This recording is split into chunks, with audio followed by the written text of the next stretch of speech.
आज होलिका दहन का मुहूर्त रात्रि में है। 11:30 बजे के बाद से लेके 12:30 बजे तक राजस्थान के अलवर के या जयपुर के पंचांग के अनुसार। अब इसमें बहुत से प्रयोग होते हैं और त्वरित काम करते हैं, उनका बड़ा जल्दी असर होता है। जीवन है तो जीवन में समस्याएं भी हैं, जीवन में परेशानियां भी आती हैं, रोग ऋण शत्रु भी आते हैं, उनको भी झेलना पड़ता है। तो आज के इस वीडियो में होली के उपलक्ष्य में कुछ उपाय बताता हूँ जो आपके काम आए। देखिए, एक तो शहद जो है उसकी तासीर बड़ी ठंडी होती है। बहुत से मधुमक्खी का समूह, मधुमक्खियों का समूह फूलों के रस को लेकर आती हैं और किसी शीतल जगह पर या किसी ऊंचाई पर वो अपना छत्ता बनाती हैं और वो फूलों का रस ला कर उसी से ये छत्ते का निर्माण करती हैं। मधुमक्खी का छत्ता शेप में ऐसा होता है जैसे मानिए कि कोई भैरव जी का स्थान होता हो, उस तरह का। ये बहुत प्रिय है शंकर भगवान को, शिव भगवान को, भैरव जी को भी बहुत पसंद है। शहद देसी जो होता है मधुमक्खियों वाला, वो बिल्कुल अच्छा माना जाता है, केमिकल वाला ना हो। बाज़ार में जो शहद मिलता है डाबर का, बैद्यनाथ का, ये तो पता नहीं अब कैसा है, वो हो सकता है कि सही होता हो। जो उपलब्ध हो जाए आपको, वो शहद आप घर में लाकर रख सकते हैं। शहद भगवान भोले शिव बाबा को बहुत जल्दी प्रसन्न करता है। आपके जीवन में चाहे कितना भी कर्जा हो, बहुत कर्ज है अगर, तो उस कर्ज से मुक्ति दिलाता है। अगर आप शहद ले जा कर के पहले शिव जी के मंदिर में जाएं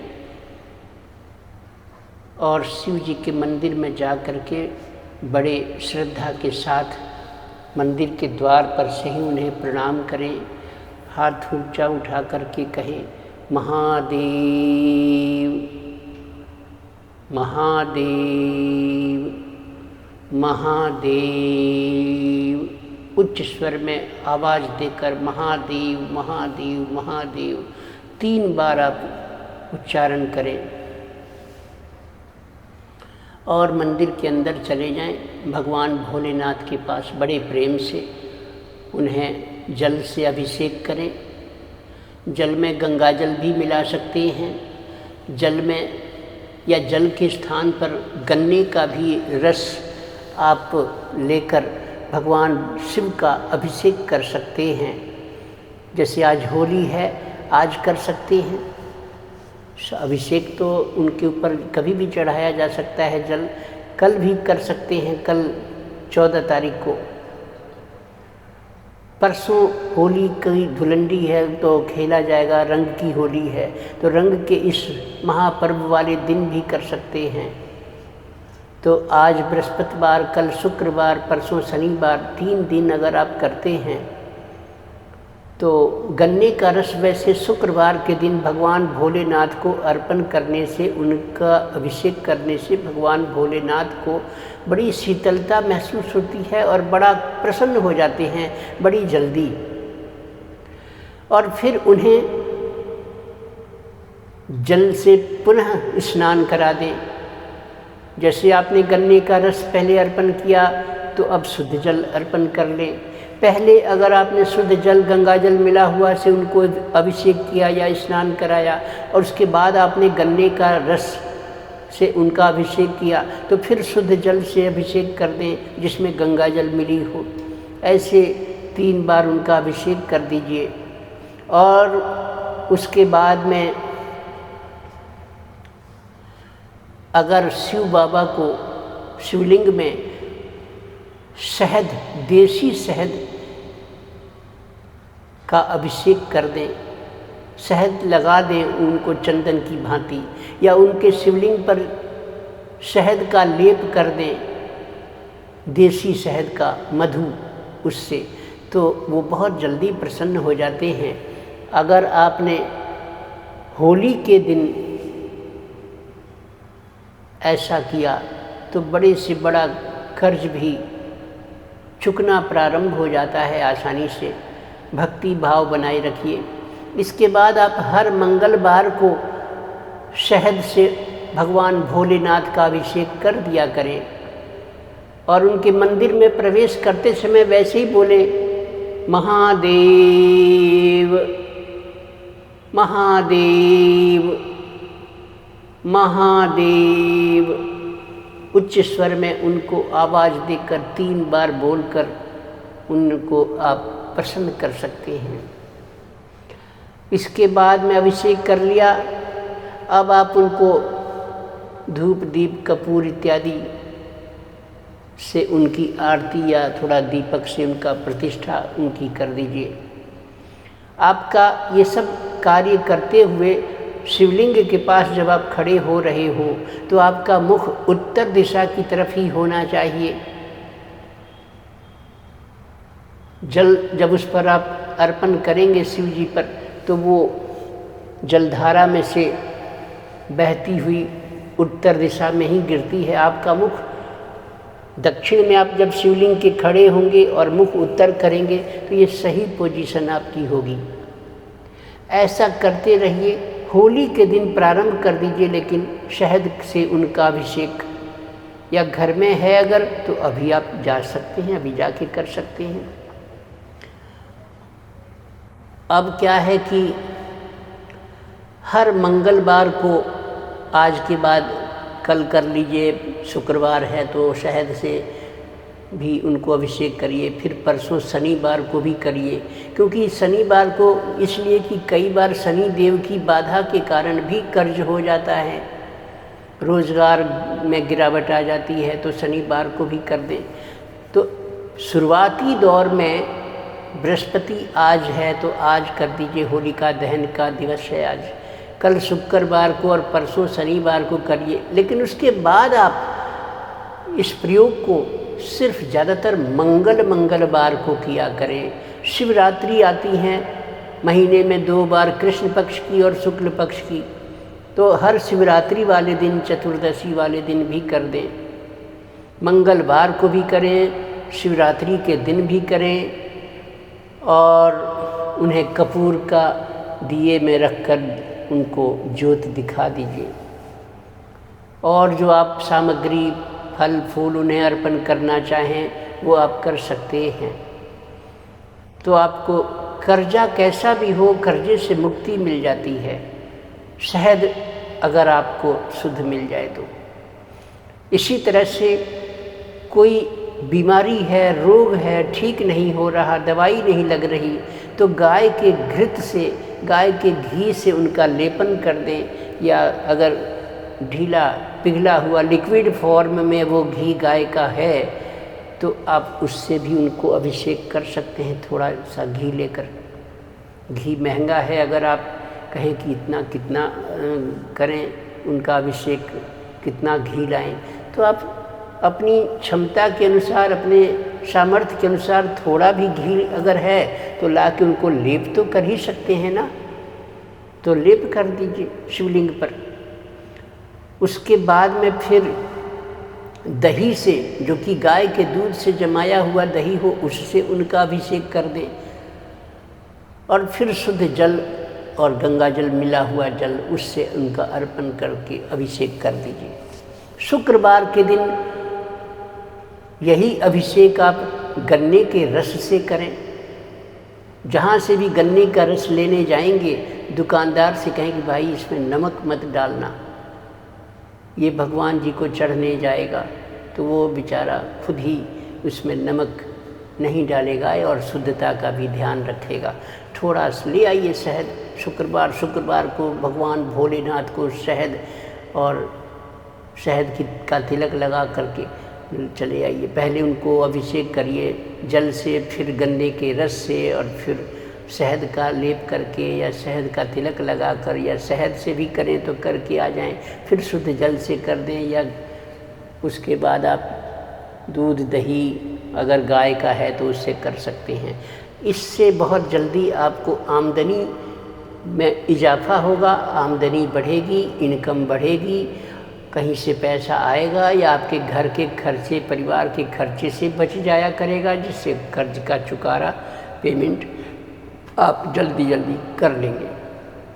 ये होली के दिन, अगर आज के दिन होलिका दहन के दिन प्रारंभ करेंगे तो बहुत अच्छा असर करेगा। दूसरा है, आज होलिका दहन है, रात में होलिका जलाई जाएगी। होलिका दहन के समय अगर आप अभी आपके पास वक्त है और आप बाज़ार से जाकर ला सकें तो एक नारियल का गोला सूखा ले आइए। किराने की दुकान पर मिलता है, 100 ग्राम, 150 ग्राम, 200 ग्राम, जितने वजन का गोला मिले उस गोले को ले आइए। उसके अलावा उसी दुकानदार से आप जौ खरीद लीजिए शुद्ध, और काला तिल खरीद लीजिए, जो बड़े साइज का तिल होता है। एक तिली होती है छोटे साइज की, एक होता है तिल, वो तिल खरीद लाइएगा।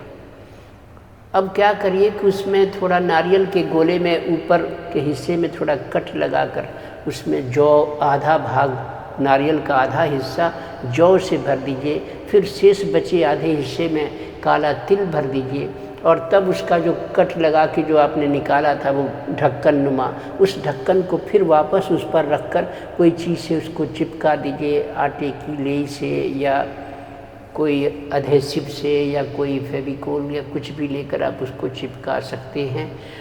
अब जब आप घर से होलिका दहन के वक्त घर से बाहर जाएंगे इस नारियल को लेकर, तो पहले अपने हाथ में नारियल को रख लें और ऐसा भावना करें और या चाहें या कहें कि हे प्रभु, हे ईश्वर, हे होलिका माता,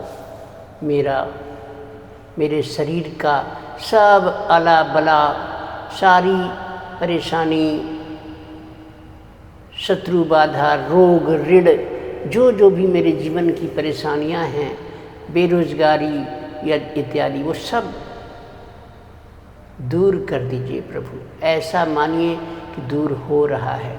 और तब उस भरे हुए नारियल जिसमें आधा भाग जौ, आधा भाग काला तिल है और ऊपर से ढक्कन पैक है एकदम, अब उसे लेकर के आप उसको अपने सिर से दाहिने से बाईं तरफ ले जाते हुए चारों तरफ घुमाना है, सिर के चारों तरफ गोल चक्कर ऐसे घुमा करके, और ले जाकर रात में जब होलिका जलाई जाएगी तब जाकर वहाँ पर और उस अग्नि में छोड़ के चले आइए। ये दूसरा प्रयोग हो गया। इससे आपकी समस्या एक ही बार में होली के दिन से ही समाप्त हो जाएगी, उसके अगले दिन से। ये एक पिछली वीडियो में भी मैंने बताया था। दूसरा है कि भैरव जी बहुत थोड़ा गुस्से वाले हैं, थोड़ा जल्दी उन्हें गुस्सा भी आ जाता है।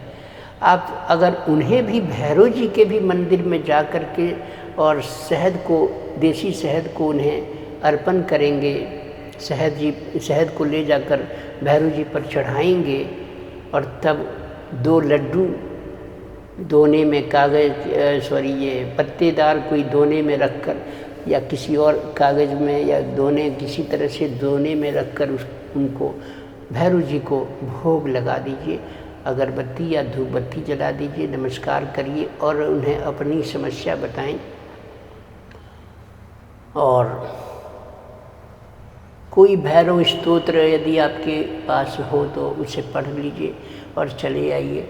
ऐसा भैरव जी का पूजन आप रविवार के दिन भी कर सकते हैं, अन्यथा आप शनिवार के दिन भी कर सकते हैं। राहु केतु शनि देव से संबंधित जो भी कुछ पीड़ा आपको जीवन में महसूस हो रही है, स्वास्थ्य खराब रह रहा है, कर्जा बना रहता है, बेरोजगारी है या रोज़गार नहीं चल रहा, हर काम में रुकावट है, तो ये सब राहु केतु शनि देव आदि का जो भी कोई ग्रह का प्रकोप हो, वास्तु का दोष हो, नज़र हो, किया कराया हो, जो कुछ भी होगा वो आप इस प्रकार से जब आप करेंगे रविवार के दिन या शनिवार के दिन, तो आप देखेंगे कि आपकी समस्या 8 रविवार करने से हट जाएगी, हटना शुरू हो जाएगी, रास्ता छोड़ देगी। या 8 शनिवार या शनि